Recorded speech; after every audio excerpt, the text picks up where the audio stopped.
watching our aunties and mummies, and really you're watching our children. So therefore, this morning we want to talk about early year education and how it may change our productivity as a country. To do justice to that, I have Mr. Adebo Wale Adebayo, who is early years expert. We call them early childhood. Good morning, sir. Good morning. How is it going? I'm very well, thank you. Welcome. Myself? Okay. You're welcome to Sunday Watch. Thank you. Now, talking about early childhood, I want to start from there because if you, I have some students in the University of Lagos. You know, when you ask them, I'm studying early childhood. What is really early childhood all about? Well, the early childhood is about actually beginning from the foundation, laying a solid foundation for the children, and that they can climb to better their life in future. Children at what ages? Well, children from conception. Okay. And from birth. So for instance, in England, where I come from, our practice is to children from like 3 months. Okay. They stayed with the children with us for 3 months, and we have the curriculum that we call the Early Years Foundation. And you know what foundation is? Foundation is, for instance, you want to build a building. You operate in the UK? Yes, I am from the United Kingdom. Okay. You have a foundation, you lay the foundation, and then upon that a solid foundation, a structure can be built upon. You said right from conception? Yeah, from conception you worship, because it's a child develop. From conception. The child starts to develop. So you start to look at input into what the child receives from inside the womb. Because you see, children are like garbage in garbage, like a computer. What the child receives, the child becomes. So if you start nurturing from the child, the conception of the child, that's what the children, the parents are advised on the type of food to eat and what ought to do in order to improve the cognitive development of their children. So at birth, so the child is well prepared to forge ahead. So in the UK, we take children from 3 months, begin to lay a solid foundation for the future. We believe that when the foundation is laid, is solidly laid, then you can put any structure on a solid foundation, and the child is ready to thrive. And that's why we call it the curriculum Early Years Foundation. Early Years Foundation. Okay, yes. That's what we are saying now on the screen. Thank you. Now, understanding what early years foundation is, what now do you expect from the parents? Because we're not going to leave everything to the teachers or minders. Yes, obviously, you see, in the UK, I'm going to lay emphasis in the UK. In the UK, because you see, the practice I see here, the practice in Nigeria is a caricature of what Early Years Foundation is all about. I have seen and I know it's a caricature, and that is because there's a dearth of experts. There's a gap in the knowledge of early years practitioners in Nigeria. They say they practice early years, but it's not actually early years. It's a mixture. You've mentioned about students that go to study early years studies. Okay. Well, I'm yet to see a well-established early years foundation, early years department in Nigerian universities. In Nigerian in Nigerian university, where practitioners are trained to be effective in what they do. Coincidentally, I studied education in Nigeria before I left for the United Kingdom. That was in the late 80s and also. I wanted to ask you that. Yeah, I studied here initially before I left for United Kingdom. What happened, what we are saying is that there is a collaborative work between the parents and the teacher so that we provide a seamless service to the child. So, for instance, the way we do it in the United Kingdom is that there is an observation. We observe what the children are doing. Okay, we link it to what the child does at home, and then we match the two together in order to give us a holistic view about the child. For instance, you may have a child that thrives at home, but in the setting, the child is a bit withdrawn. Withdrawn. So the child is In because school. in school because it's a different environment to the child, and so we then having observed the child at home and ask the parent, the mother or the father, to observe the child at home, and we observe at the setting. So we then come together. So we match what the child does at the setting and what the child does at home. We match them together. In that give us a holistic view of how the child is developing. So you create that time. Yes. To go into the parents' home. Obviously. To observe the child. Yes, we do that. Okay. And particularly when we are taking the child into the nursery. At that point in time, we need to glean into the life of that child from the parents. So we say, okay, what food does that child likes? What does he like to play with? What comforts this child? And then we know that. And so when the child now, we call it transition. And so when we manage the transition, the child is coming from home now to the setting. And if the transition is not managed very well, then there could be problem. So in order to make sure that the transition is managed very well, the two adults who are involved, smooth transition. Yes, we have smooth transition, and the two adults that are involved in the life of the child are working collaboratively together, so there is no gap. If we cannot know what the child does at home, then there is going to be gap. And I'll give you an example. For instance, there are children who we call it selective mutation, selective moot. You see, when they are in a setting or they are in a strange environment, they don't talk. They don't talk, they just keep quiet. And you ask the parents and say, oh, John doesn't talk at the nursery. And they say, wow, John is a talkative at home. He can't stop talking. So we say, it's okay, in order for us to glean into that, what did that child do? It's okay, we give you a recorder. Record whatever the child is saying at home. So that then it's brought to the setting. And so we match it together. So while we observe that the child doesn't talk much in the setting, but he's a talkative at home. If we cannot get that information and match it together, then we are not going to get a holistic view of that child, how the child is learning and developing. And so it is of paramount importance that there is a collaborative work between the home and the setting. Thank you very, very much, Mr. Debo Ali Adebayo. You're really doing a wonderful, job. Thank you. Out there. Now, what do you think can be done here in Nigeria? Because this is your country.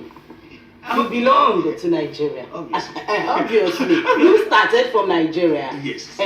So what can be done? Because the way you're just saying, it moves me. And my mind went straight to all our schools. And I couldn't see what you've just said in those schools. Yeah. So what can be done here?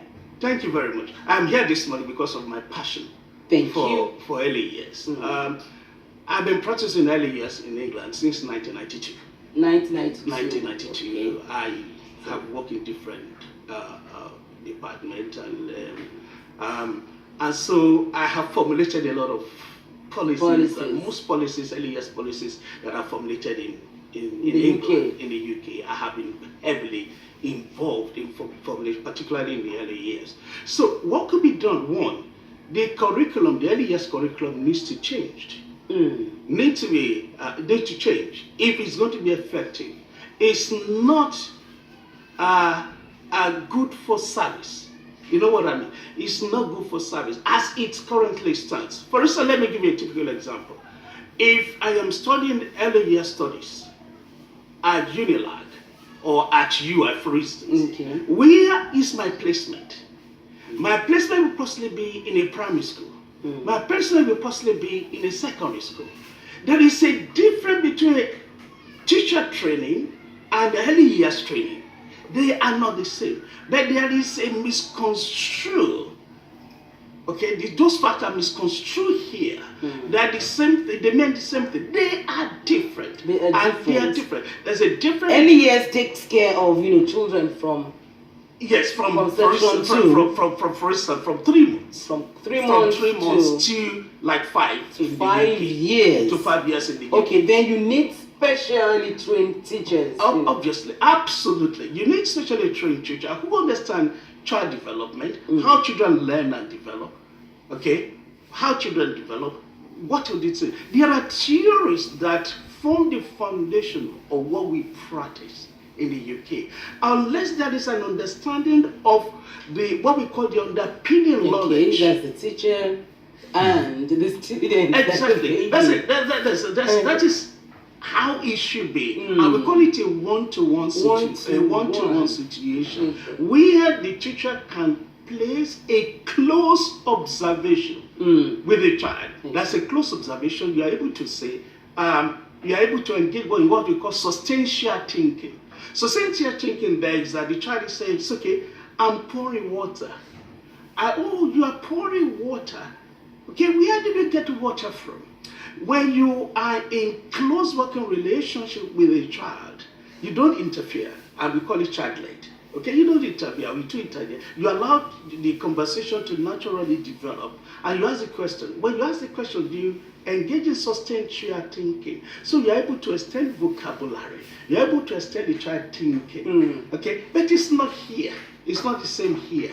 There is that gap in how we think between the teacher and the students and the pupils or the children that we call them. So when there is that collaborative work, a close observation, you see, what we call observation is that we observe what the child is doing at every moment. And there are different systems. There's a tracking system, there is a recording, and we do all those things. And then we put it together, and we are able to look at it and say, Child John, where is he in terms of learning and development? We are able to track the development of that child so as to close any gap. But it needs someone that is specially trained, not a teacher.